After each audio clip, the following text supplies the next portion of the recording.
திருவண்ணாமலை மாவட்டம் செய்யாறு அடுத்த கூழமந்தல் கிராமத்தில் காஞ்சிபுரம் நோக்கி சென்று கொண்டிருந்த அரசு பேருந்து மீது லாரி மோதியதில் கட்டுப்பாட்டை இழந்த பேருந்து சாலையோர பள்ளத்திற்குள் இறங்கியது. இதுகுறித்த கூடுதல் விவரங்களை செய்தியாளர் சசிகுமார் வழங்க கேட்கலாம். வணக்கம் சசிகுமார், விவரங்கள்.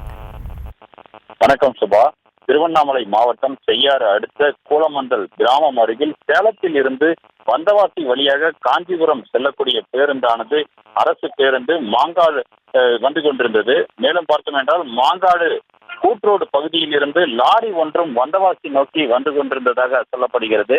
இந்த அரசு பேருந்தும் லாரியும் நேருக்கு விபத்தில் அரசு பேருந்தானது கட்டுப்பாட்டை இழந்து சாலையோர பள்ளத்தில் இறங்கியது. இதனால் அந்த பகுதியில் இருந்த வீட்டினுடைய தகர சீட்டின் மீது மோதி அந்த பேருந்தானது நின்றது. மேலும் பார்த்தோம் என்றால் பேருந்தில் வந்த அரசு பேருந்து ஓட்டுநர் மற்றும் லாரி ஓட்டுநர் இருவருக்கும் காயம் ஏற்பட்டிருக்கிறது. மேலும் அந்த பேருந்தில் வந்த ஒரு பெண்மணிக்கும் காயம் ஏற்பட்டு காஞ்சிபுரம் அரசு மருத்துவமனையில் சிகிச்சைக்காக அனுமதிக்கப்பட்டிருக்கின்றனர். இந்த விபத்து ஏற்பட்டதனால் அந்த பகுதியில் பெரும் பரபரப்பானது ஏற்பட்டிருக்கிறது. மேலும் தூசி காவல் நிலைய போலீசார் தற்போது இந்த விபத்து குறித்து வழக்கு பதிவு செய்து விசாரணை மேற்கொண்டு வருகின்றனர். சுபா, விவரங்களுக்கு நன்றி. செய்திகளை உடனுக்குடனும் துல்லியமாகவும் தெரிந்து கொள்ள சப்ஸ்கிரைப் பண்ணுங்க.